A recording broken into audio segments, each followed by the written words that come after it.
Hello! So today we are here with a very special guest. We don't get to see him often in person, so we thought we'll invite him to the podcast room. We have Dylan LeClair, our head of Bitcoin strategy. We have our team in the background, by the way. So Dylan, I know you have a lot of responsibilities at our company, but I want to get to know more about your Bitcoin story. How did you get here? What inspired you to be in the industry in the first place? Yeah, well, I'm happy to be here. Thanks for having me. Thanks for having me on.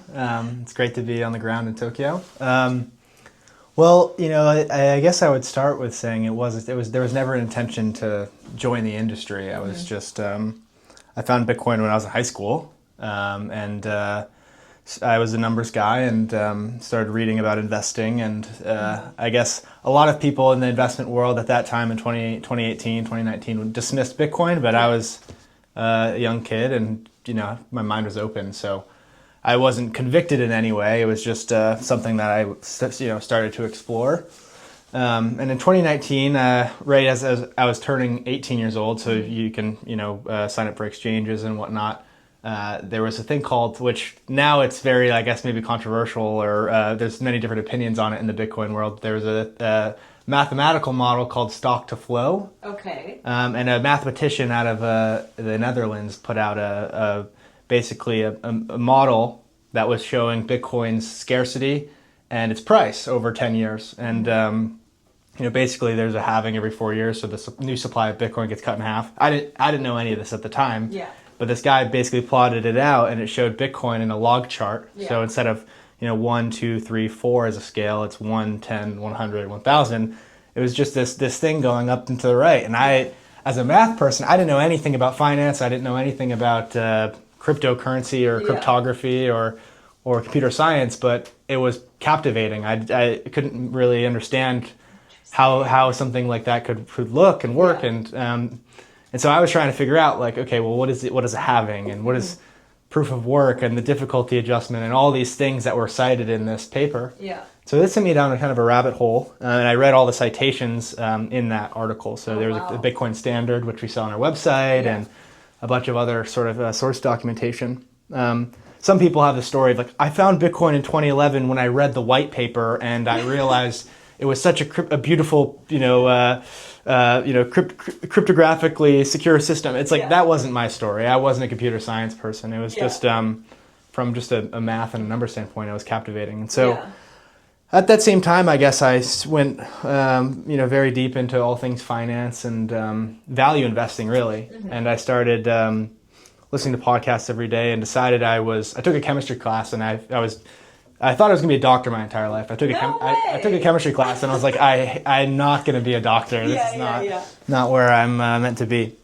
So I decided to go to business school, and that was 2019, 2020. And so as I was studying and reading about macroeconomics and value investing and the basics of finance and Bitcoin, and I started to buy some Bitcoin, and I didn't really know what I didn't know about it still, but in the midst of all this, I became more convicted, and I realized, like, this is something I want to own, but, and I think it's going to keep going up, like, forever, based on what I see these kind of crazy Bitcoiners say. Yeah. I started a Twitter account anonymously and was reading all these smart people say, Bitcoin's going to go to 100,000, it's going to go to 120,000, and it was $3,000 at the time. Yeah.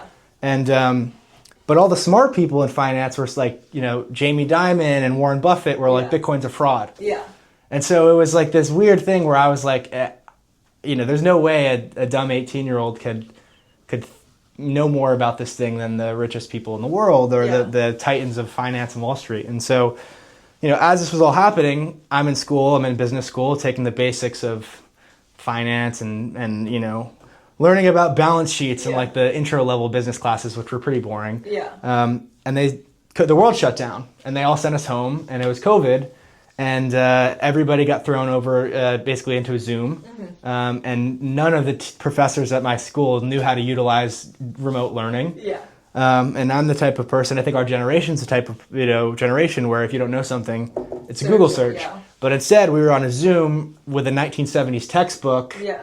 it was like the most analog. It was like a very terrible learning experience. And so, simultaneously to that, Jerome Powell and the Federal Reserve come out and say, well, we're printing $10 trillion or $7 trillion.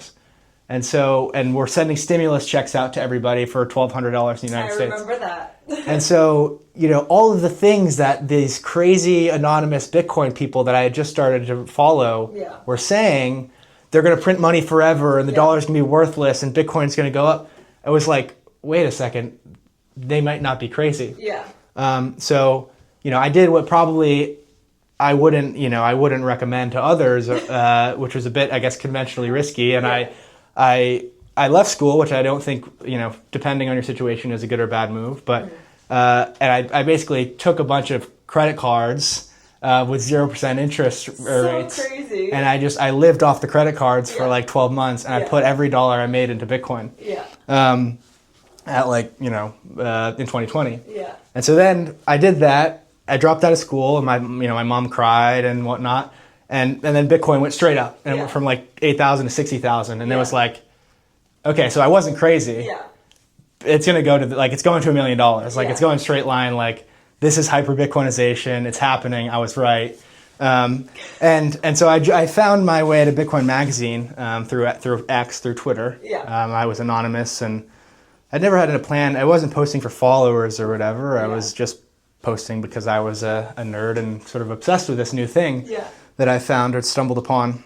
And so I got a part-time job working for Bitcoin Magazine, just doing like emails and op-eds and stuff. And then of course Bitcoin went to 6,000 and fell to 15 over the course of the next year or two. But it wasn't intentional. I didn't plan to get a Bitcoin job. I didn't have this like grand elaborate idea, but I was reading. The most interesting thing was I was reading a lot of people like these documents from 2012, 2011, 2014, people saying like, theorizing what Bitcoin adoption would look like. And it was like, you're going to have people and corporations and banks borrowing billions of dollars to buy Bitcoin. And that's crazy, right? It's like internet money stuff. And I was telling my parents this too. And they were like, all right, like you dropped out of school, but hold your horses.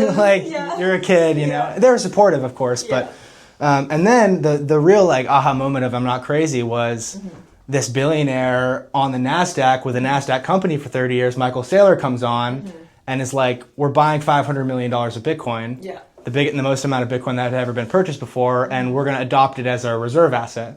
And like Bitcoin is my reserve asset as an 18-year-old with no money and a minimum wage job. But for a giant of tech, or not a tech giant, but $1 billion company to do it was like, and so I showed my parents all these YouTube videos. I was like, see guys, I'm not crazy. But it was sort of a whirlwind of 24 months. And then I found my way to Bitcoin Magazine and wrote some analysis for them for a while. And a few years later, I guess ended up here. I mean, I've cut some details off, but that was sort of the origin story of my Bitcoin journey, I guess. And I really love that because you came from like a numbers perspective and you eventually like connected the dots of all the things that were happening in the world, right? Yeah. The tough thing is like a lot of people my age or our age, like there's so many, and it's fun to punt around or to trade markets, but there's Bitcoin, there's 10 million cryptocurrencies, right? And so like it's easy to get lost in the noise. And it really resonated with me that there was this sort of like principled corner of the world or the internet or the political sphere that was like, because I was a bit disillusioned with politics. I still am. It's like these people say they care about you, these do too, but they both don't really. And so I was like, I don't think there's a solution. This Bitcoin thing, these people are saying like both sides are on the same team. Both sides are team money printer. Bitcoin is like your way to sort of opt out. Right. And at that point, Bitcoin is also pretty demonized in the political sphere. Like it was very risky as a company to embrace it, and and that has since very much changed. But it went from like, this is a fringe, ideological corner of the internet to now very much mainstream. You have the same people 5 years ago saying like it's a it's a pyramid scheme. It's for criminals. Yeah. Now BlackRock is saying that this is an asset everyone should own, and they're the biggest asset manager in the world. You know, so it's been a cool 5 years. But the crazy thing is, I think it's still just, the Bitcoin story is still just, it's hard for some people to comprehend. It's $2 trillion, but the story might still be starting. Yeah. But I think, and I think our company thinks that this is one of the bigger ideas of the 21st century. Definitely. So, the implications are pretty big if all of us crazy people are right. Right. So I think that's why we're so passionate and excited. I want to go back to a little bit about your, you dropped out of school because there was COVID and the learning experience wasn't that great. And, your parents at the beginning was a little sad about it. And then eventually, they came around, but also they're like your biggest supporters now. And you being one of the first ones in your friend group to kind of have this, okay, Bitcoin might be the way idea. How did you start convincing your parents and your friends to now become like your biggest supporters and of one of the biggest supporters of the industry? Well, yeah, I think maybe there's like kind of different examples of this in people's lives, but you find some new thing, or, it could be like a band you like, or a sports team, or, a topic you're interested in, and then it's all you talk about. And, and so for a while, like at like my last year of high school and my first year of college, like people still think of me as like the Bitcoin guy, for better or worse, but it's like if they want to talk about it, they bring it to me and we can talk. Yeah. But I was at like, on Saturday night drinking at a bar, like, guys, Bitcoin. And so it was, I'm no longer that guy. I try to not be the annoying, crypto bro at the party. But I was very passionate about it, and people were annoyed at first, and some still are maybe, but a lot of people I think came around, including my parents. So. I mean, to be honest, I didn't drop out of school for the education or because of COVID. I dropped out of school because I thought Bitcoin was going to go to $1 million, and I was dead broke. So I just wanted a job. I worked manual labor with my dad, wiring houses and tapping maple trees for like 12 months. So that was a good decision in hindsight, but definitely. So no, I mean, I think ultimately Bitcoin's just the truth, and it's certainly, some people think that Bitcoin people are ideologues, and maybe that's a bit true, but I think for anything that's grounded in truth and first principles thinking, it can come around eventually if you have an open mind. Yeah. So now fast forward from 5 years after you found out about Bitcoin, learning about it, you got to Metaplanet. How did you, I know you've mentioned Michael Saylor, how did you meet Simon Garovich? Yeah, well, so I was at a Bitcoin magazine. They have a media company, they have their conference, and they have a sort of like a sister hedge fund called UTXO Management. And so I went from writing and doing analysis for a research newsletter with Bitcoin Magazine Pro, which was something I started in 21 with a small team, to doing more of the kind of the numbers and research for the fund. And I was really fascinated with MicroStrategy. And so in 2024, after the ETFs came about and some of the trades that the hedge fund had put on, they took them off and took profit or whatnot back into Bitcoin. The next question was like, well, what's next? And so we started talking deeply about what could we do, or like maybe there's a way to replicate the this idea, because the narrative went from Michael Saylor's crazy, it's never going to work, it's so risky, and then very quickly, like, people thought it would crash and burn, and it didn't, and then almost overnight it went to like, oh, they're too big, they're too successful, no one else can copy them, it's a one-off.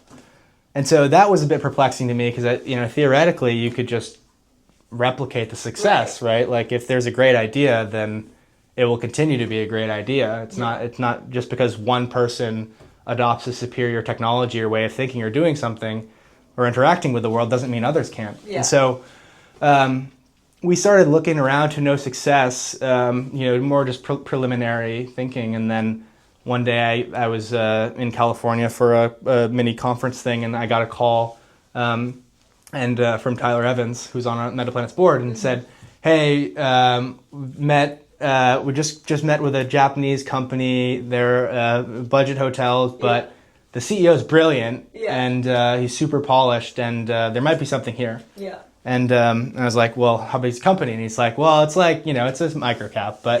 And so and then I met Simon, and it was clear that I think there's a lot of companies now that realize how great of an idea this is, but don't have the background. Like, I don't have the background. I'm a crypto bro that came from Twitter that likes to study online, but the background of traditional the financial world, you have to be a really skilled operator with a ton of experience to even attempt something like this, never mind succeed. Right. And so I think from probably, I would say one of my strongest strengths is not knowing everything, but I think I know what I don't know, and I also I have a good BS detector on people.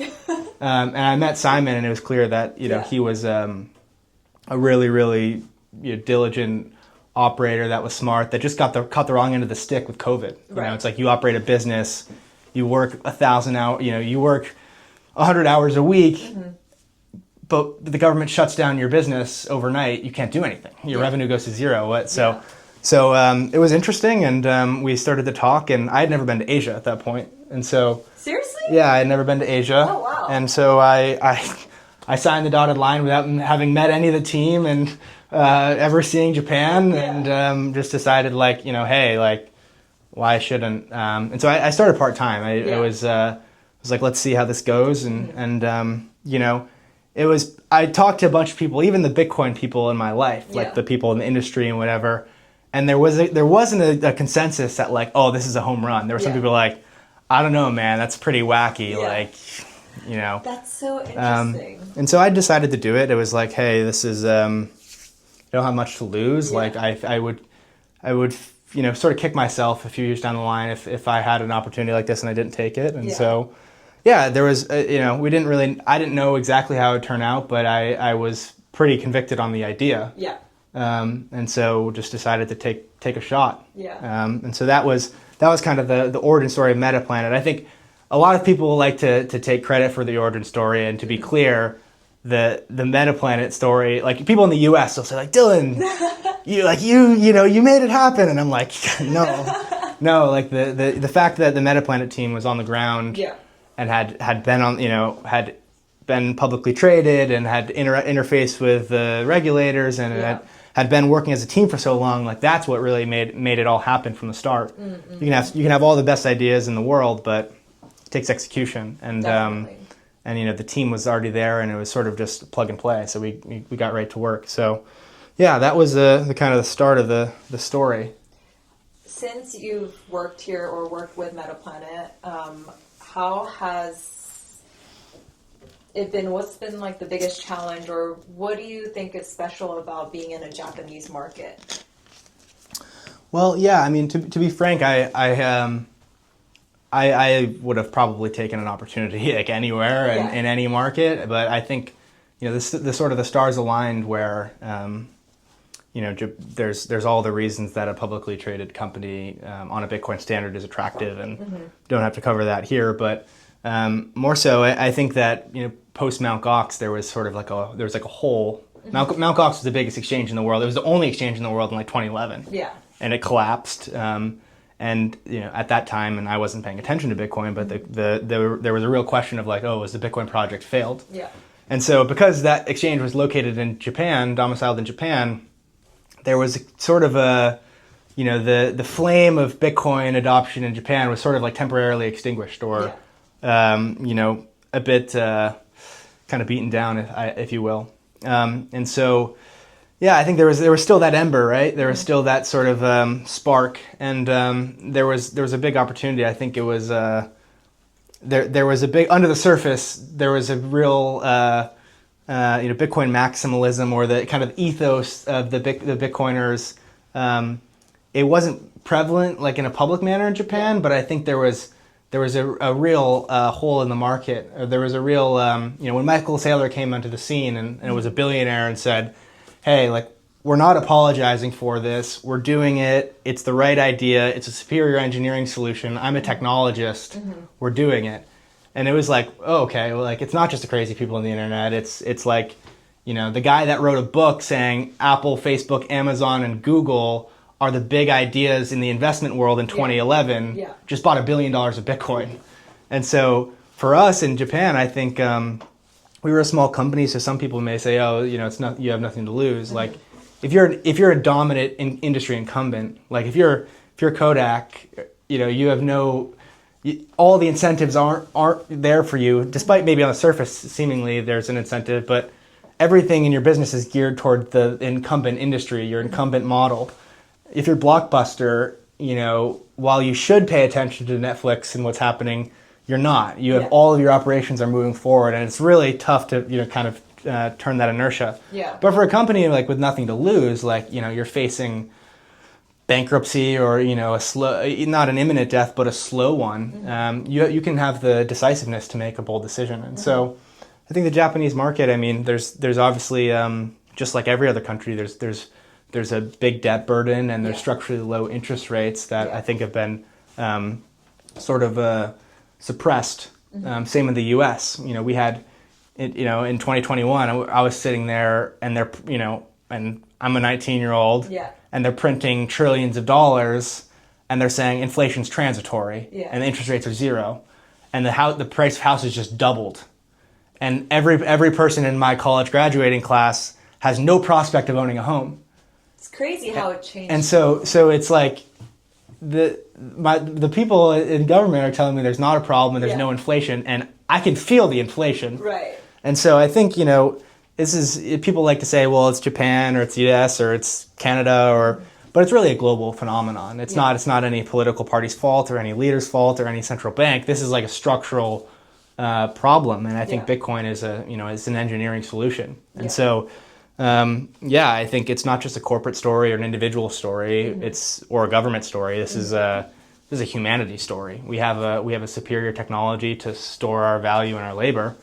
And so if it's a good idea, then it's a good idea. And I think, eventually we're championing Bitcoin because we want every company to follow, and we think, inevitably they will. So it makes sense for a Japanese company in that context as well. Definitely.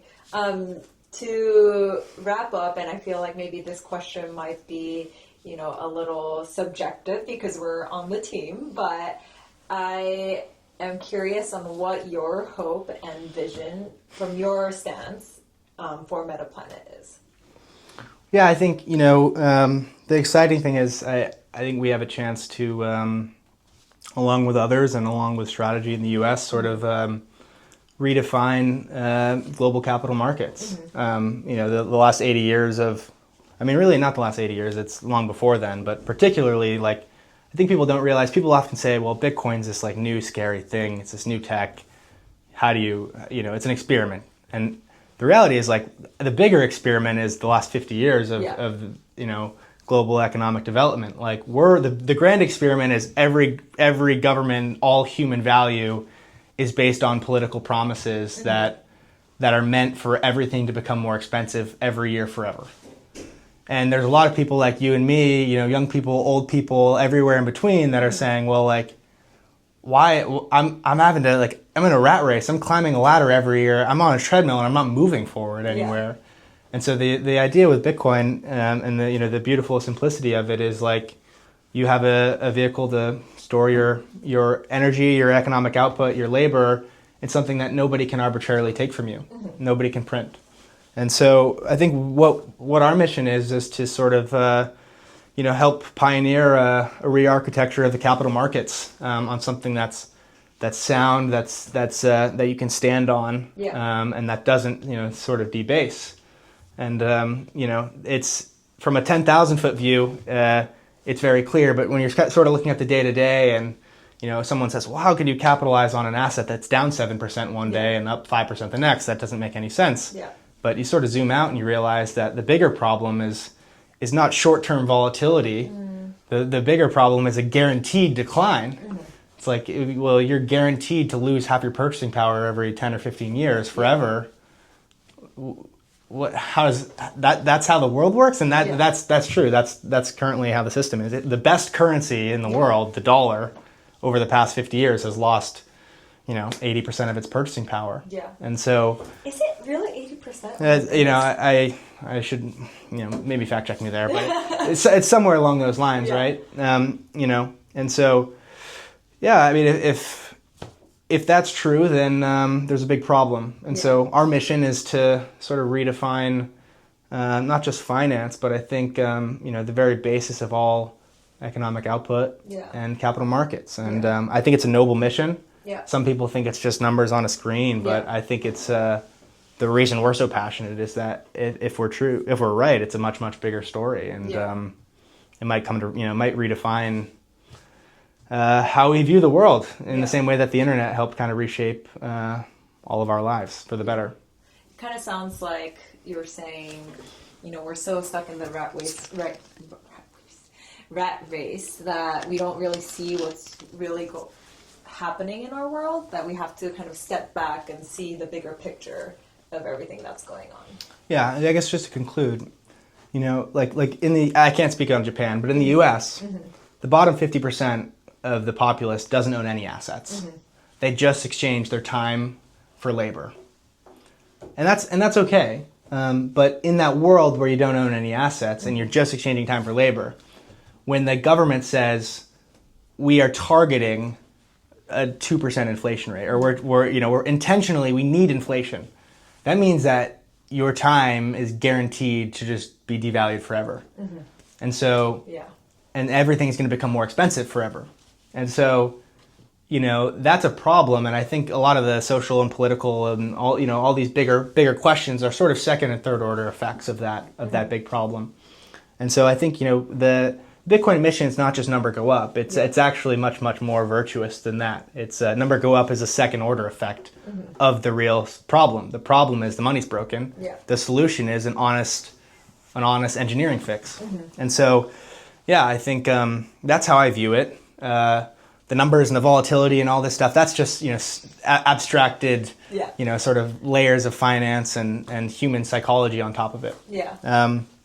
But that's why, that's why there's a lot of cryptocurrencies out there. There's a lot of people that are excited about Dylan coin and Jury coin, but none of those things are outside of the scope of human intervention. Right. And everything else, and Bitcoin, it's not, no one owns it, no one controls it, and it's I think it's the only honest money system we have. So that's that's the big idea. That's actually how you sold me on Metaplanet when we had coffee that time. Well, thank you so much, Dylan, for your passionate talk, and I'm so excited to continue to work together and build the future together.